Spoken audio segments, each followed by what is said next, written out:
ক'ব খুজিছে, মই তোমালোকক কৈছিলোঁ কথাটো যে এক অংকযুক্ত নাটক কাৰণে তাক অংকীয়া বোলে, কিন্তু এক অংকযুক্ত বুলি তাক অংকীয়া নাট নামকৰণ কৰাটো সেইটো নহয়, আচলতে শুদ্ধ নহয়। বুজি পাইছেনে?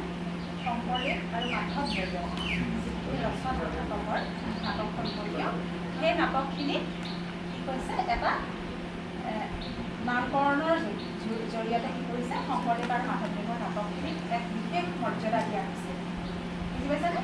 আৰু শংকৰদেৱৰ মাধৱদেৱৰ দ্বাৰা ৰচিত, এই দুইজন মহাপুৰুষৰ দ্বাৰা ৰচিত এই নাটকসমূহক এক বিশেষ মৰ্যাদা প্ৰদান কৰিহে ইয়াৰ নাম কি কৰা হৈছে, অংকীয়া নাট দিয়া হৈছে।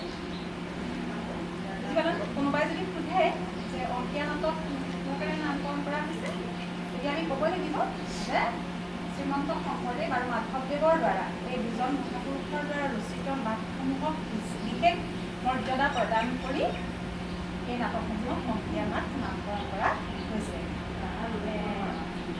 যিবিলাক ধৰা সাধাৰণতে আমাৰ মনত মানুহৰ মাজত এটা প্ৰচলিত যে এক অংকযুক্ত হোৱাৰ কাৰণে ইয়াক অংকীয়া বোলে, সেই ধাৰণাটো ভুল নহয় জানো?